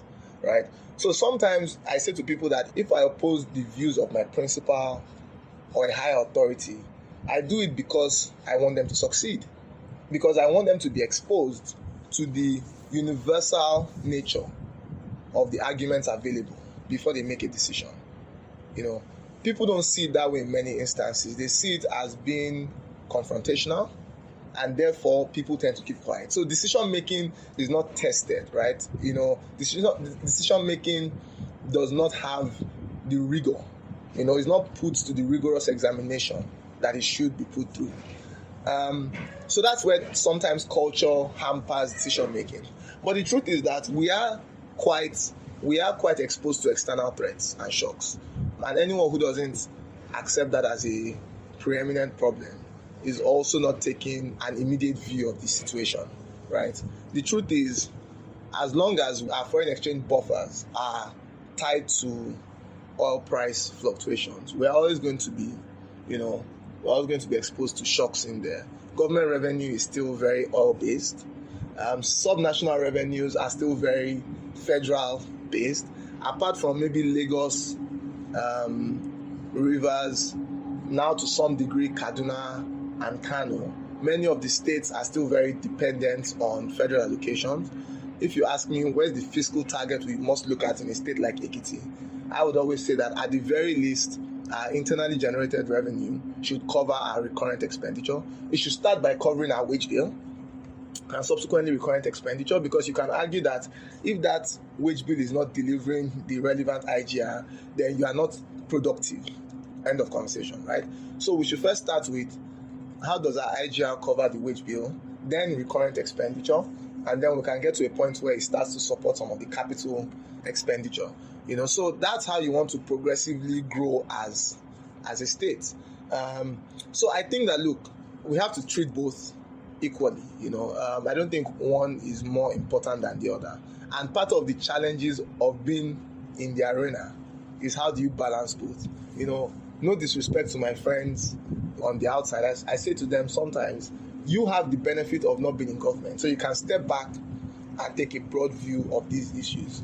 But for those of us in government, in politics, we've got to balance those things with also how do we because look, if you don't retain power, then your reforms are not mature enough, right, to survive your ideology being out of office. So you have to balance things that ensure that you can hand over to people of similar ideology, right? And we saw it in Ekiti, where after Dr. Siamese's first term, you could argue that the government that followed it not only stalled reforms, in many instances reversed some of those things, even to a worse off position than it was before we came into office, or before he came into office the first time.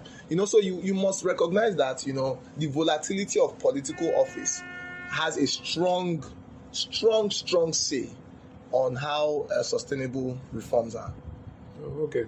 So our audience want to know, are you going to run for political office at some point? I mean, that's a very interesting question. I don't know. I mean, honestly, Governor, House of Rep, Senate. Honestly, I mean, I don't plan like 10 years in advance. If you had asked me 5 years ago, will you be working in Ekiti State now? My answer might have been no. If you had asked me pre-2015, would you be working in government now? The answer might have been no. So, I mean, I always say, like, we're not even guaranteed tomorrow, not to start making 5-10 year plans of running for office. I mean, obviously, if the opportunity presents itself, it's something to consider. But I always say that I don't think I'll make a good politician, I like being in the political process. I'm not sure that I want to be the man who goes to seek for votes, Some of the things you have to do, and I don't mean even things that are unspoken, some of the compromises that you have to make. Sometimes I think I'm too rigid in my approach to be able to make those compromises, So sometimes, it's better to ride on the back of people who are able to balance those things a lot better. I see politicians at play, and I marvel at sometimes how they are able to, coalesce around different opinions and views, etc. And it's not something that I'm very good at doing. So for now, I'm happy doing what I'm doing.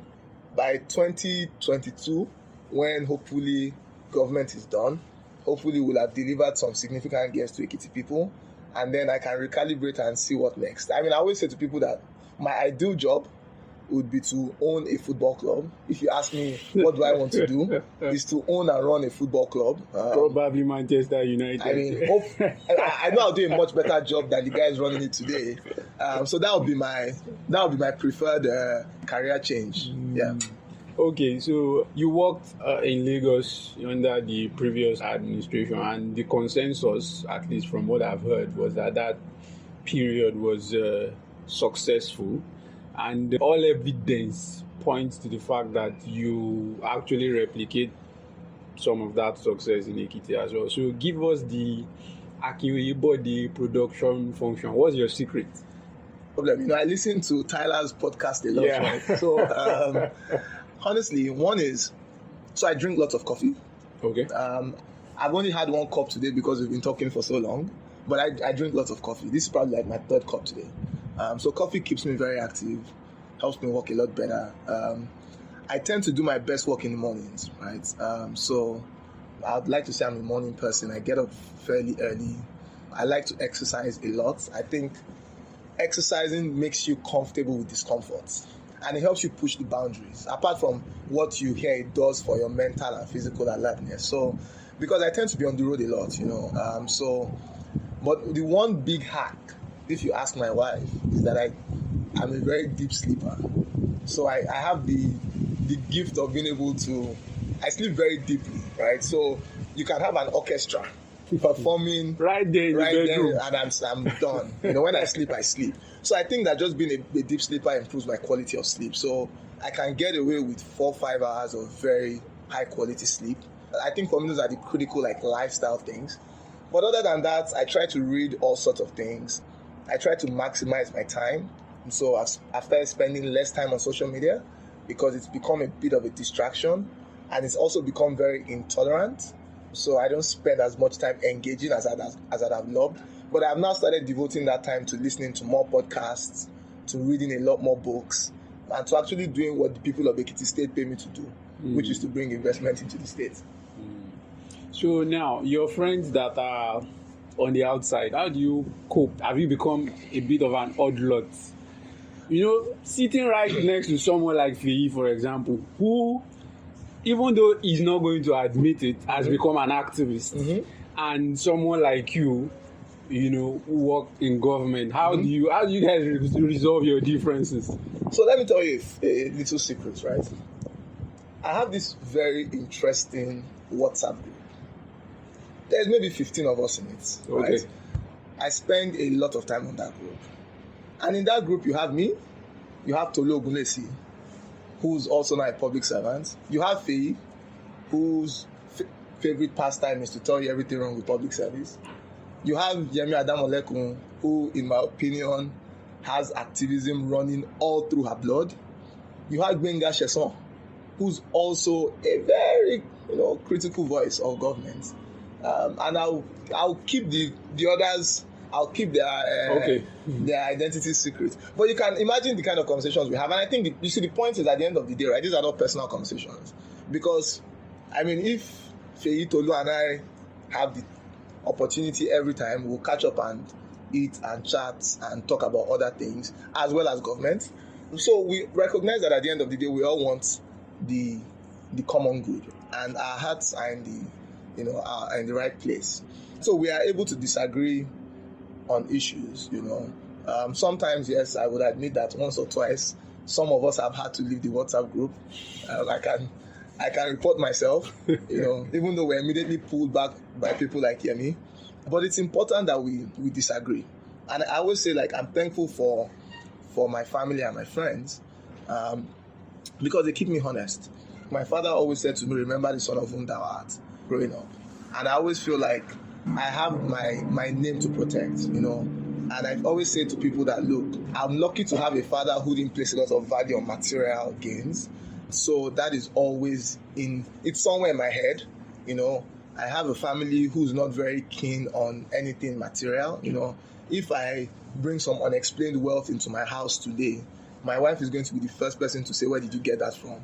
And she always says it to me that, if you go to prison for anything, I'm not going to bring any food to EFCC. And so it's a constant reminder. It's good to have people close to you remind you that, look, you have a name and a reputation to protect. The other thing is, look, my friends keep me honest, and I like the fact that they are able to call out things they think we're not doing properly and be very critical of the government that some of us serve. Because it's also important not to stay tunnel vision. And sometimes, when you're in the arena, you sometimes get defensive, And I always say, everybody needs a WhatsApp group, like that. Because it allows me to sometimes even vent some of the frustrations that I maybe cannot vent publicly. And it also gives me an opportunity to get feedback from people I know deep down want our best interest at heart. They are not pro or anti any government, They are pro-development, they are pro-human rights. So it's not a personal issue. Yeah. It is almost a situation of, well, if your government did this, we won't criticize the government. And I'm thankful for such people, So we disagree on issues, but I don't think it affects the quality of our relationship. So I'm happy for Feyi to continue doing what he's doing. When I create a bit more time, then I'll go back into active blogging, to share the other side of the story. And I've told him that, at some point, you have to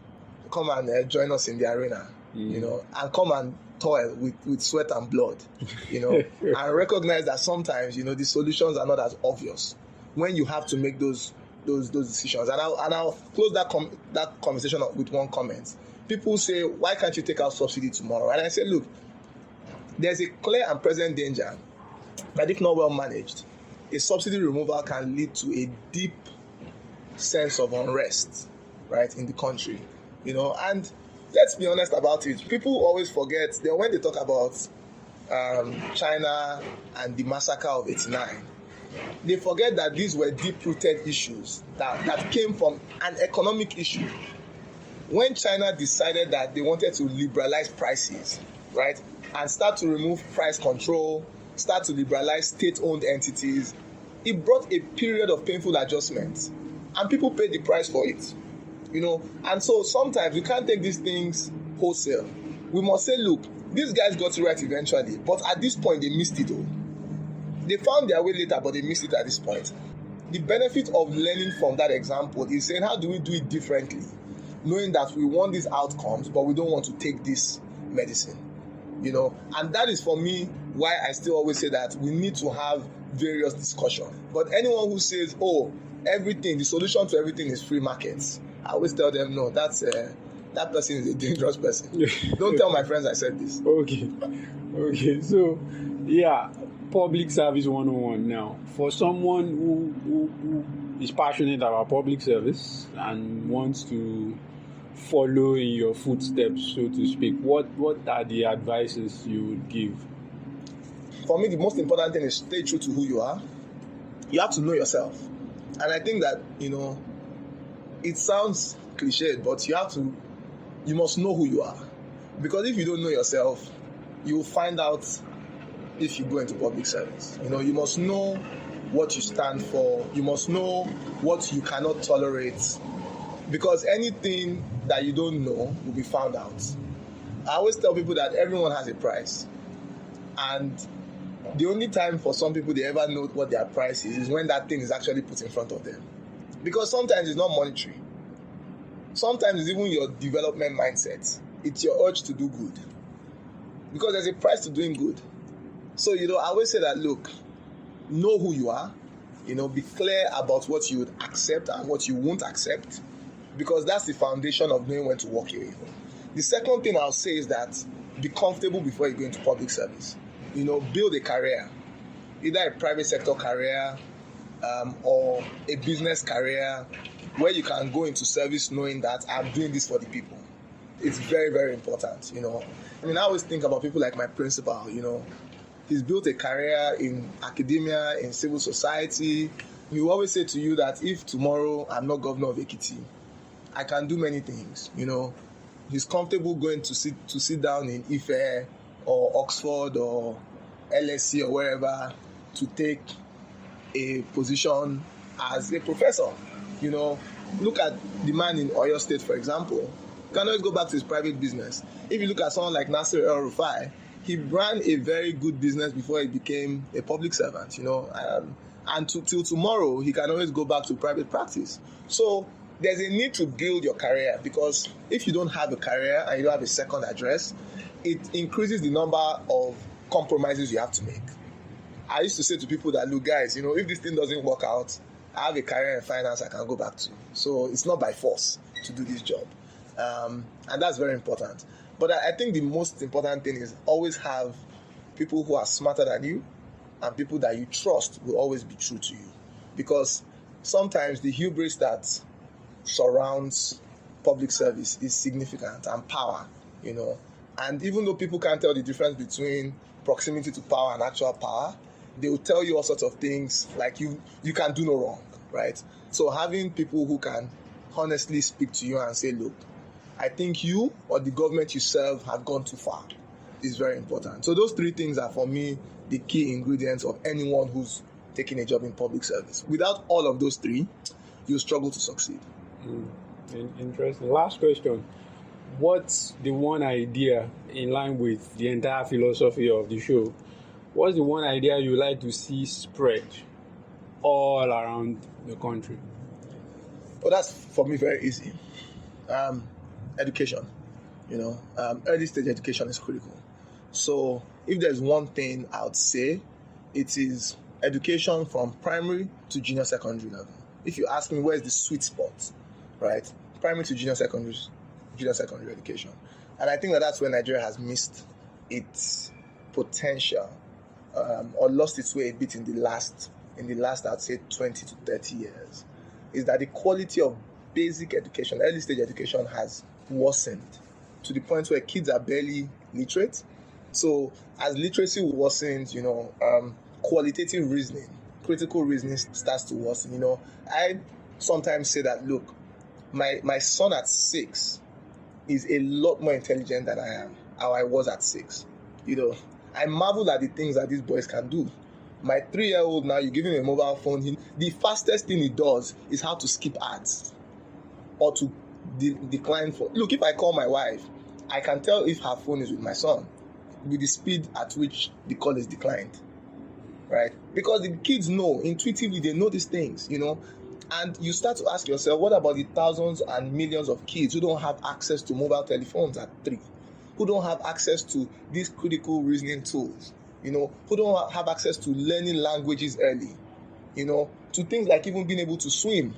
I mean, it limits the kind of jobs you can take, So I ask myself, what are we doing to help these kids? One thing I say to people is that I recognize my privilege, right? And I don't hide it. So I will not come to you and say I grew up eating corn. I won't lie. I grew up in a middle-class family with a father who was a professor, with a mother who was an educationist and who had a fairly comfortable civil service job, right? So I grew up with the finer things of life. I'm sorry, but that's the truth. The problem today is that the society does not allow a poor kid to grow up and meet me at that level. The society has stopped, it has blocked social mobility. There's a lock on upward mobility. That is the real problem.